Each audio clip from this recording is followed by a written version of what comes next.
Alors, dans cette série, on va commencer à parler de programmation asynchrone en JavaScript.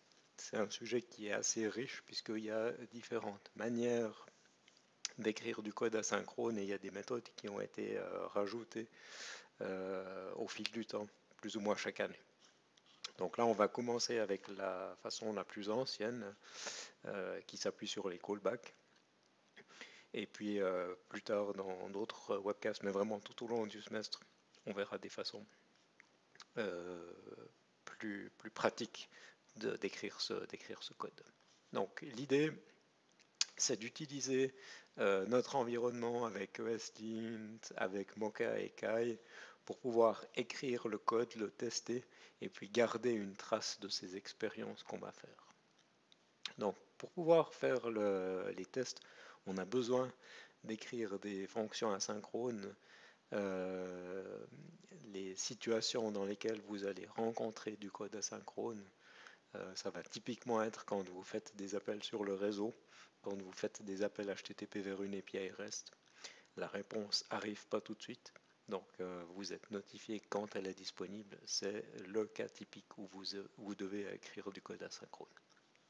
Donc pour commencer à découvrir et à explorer cette technique de programmation, on va définir une API client comme si on travaillait en HTTP. On va vraiment faire quelque chose HTTP-like, hein, on ne va pas tout implémenter. Mais l'idée, c'est de dire, ben voilà, je suis en train d'explorer une liste de ressources et puis cette liste elle est longue, donc je vais pouvoir obtenir une page de la liste. Pensez aux résultats de recherche de Google par exemple, vous pouvez obtenir la 100e page de résultats après avoir fait une demande. Donc ce qu'on va faire, c'est fournir une fonction qui dit, ben voilà, j'ai demandé au client de demander quelque chose au serveur et je vais lui demander de me fournir la énième page de résultats. Donc deux cas de figure.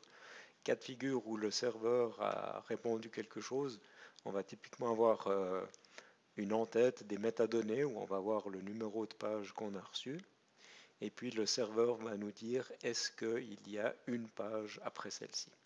Typiquement, ce qu'on va vouloir faire, c'est commencer à la page numéro 1 et puis consommer des pages jusqu'à ce qu'on soit arrivé à la dernière.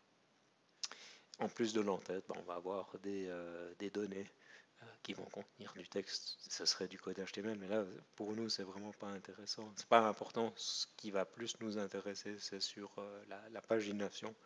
Et quand on va devoir faire ça de manière asynchrone, on va voir que c'est pas forcément toujours tout simple.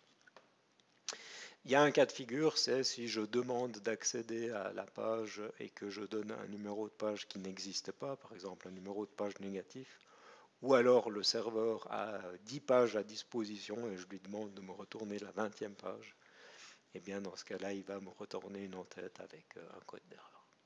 Donc la structure de ces payloads, c'est pas forcément ce qui est important dans ce webcast, c'est vraiment plus l'outil, le bac à sable qu'on a créé pour pouvoir faire les tests.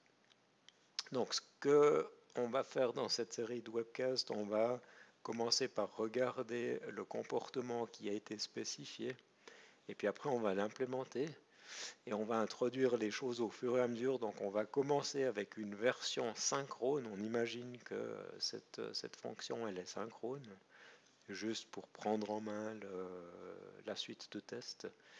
Et puis après ensuite on va la reconcevoir pour qu'elle soit asynchrone. Et puis on va commencer à faire différents tests, voir comment on peut justement dire j'ai envie de récupérer toutes les pages qui sont à disposition. Est-ce que je vais faire une boucle? Est-ce que je vais utiliser de la récursivité? C'est ce qu'on va voir dans cette série de webcasts.